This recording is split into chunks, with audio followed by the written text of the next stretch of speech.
చెట్లు కొట్టేస్తుర్రానో వాన చినుకులు పడుతున్నాయనో జరంతసేపు కరెంట్ తీసేస్తే సుక్కలు కానొస్తాయి మనకి. గంట సేపుకి ఇట్లా పోయానంటే మంట మీద కరెంట్ ఆఫీస్ వాళ్ళకి ఫోన్ కొడతాం. అసవంటిది ఓ ఊర్లే 100 ఇండ్లకు ఎక్కువనే కరెంట్ కనెక్షన్ తీసేసిరట. ఒకరిద్దరంటే బిల్లు కట్టలేదో 2-3 నెలలు బకాయి ఉన్నారో అనుకోవచ్చు.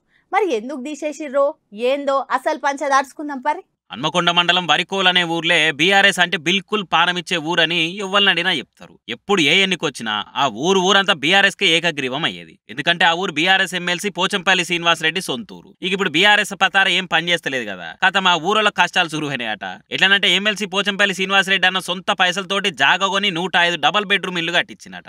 లబ్ధిదారులను గ్రామ పంచాయతీ తీర్మానంతో ఎంపిక చేసి కులాల వారిగా ఇండ్లు ఇచ్చిరు. ఇక అప్పటి సంది అందులోనే వాళ్ళు ఉంటున్నారు. కొంతమంది ఆ ఇండ్లలో ఇప్పటి కరెంటు మీటర్లు పెట్టుకోలేదట, కొంకలు తలిగించే కరెంటు వాడుకుంటున్నారట. అయితే 3 రోజుల కింద కరెంటోలు పోయి ఆ ఇంట్లో కరెంటు కటింగ్ చేసిరు. 17 మంది మీద కేసులు పెట్టిరు. లోకల్ ఉన్న కాంగ్రెస్ ఎమ్మెల్యే కావాలని ఇట్లా పగ తీర్చుకుంటున్నారని ఊరోళ్ళు అంటున్నారు. మేము బీఆర్ఎస్ కు సపోర్ట్ ఇచ్చినామని పగతోటి ఊరి మీద అధికార పార్టీ లీడర్ ఇట్లా చేస్తున్నారని ఆరోపిస్తున్నారు. మరి ఇండ్లు తీసుకున్నప్పుడు మీటర్లు పెట్టుకోవాలి కదనే పెదన్న, ఇలకాలం ఫ్రీ కరెంటే వాడుకుందాం అనుకుంటే కూడా కష్టమే కదా. ఇప్పుడు కాంగ్రెస్ సర్కార్ కూడా 200 యూనిట్ల లోపు కాల్చుకుంటే ఫ్రీ కరెంటే ఇస్తామంటున్నది. మరి మీటర్లు పెట్టుకుంటే మీకే లాభం కదా. దొంగతనంగా తీగలు తలిగేసి కరెంటు వాడుకుంటే కేసుల పాలు చేయరా. మరి మీటర్లకు దరఖాస్తు పెట్టుకుంటే వారం రోజులలో వచ్చేస్తుంది. మీరు ఎవ్వరికి బుగులు పడే అక్కర ఉండదు. మీ అలసత్వంతో వట్టిగా ఇంటోలను పోరగాలను పరిశాన్ చేయబడుతుంది. బీఆర్ఎస్ వాళ్ళు ఉన్న రోజులు కరెంటు వాడుకున్నారు, ఇప్పుడు మీటర్లు పెట్టుకొని వాడుకోరు ఎవరొద్దంటారు అని అక్కడ కాంగ్రెస్ లీడర్లు అంటున్నారు.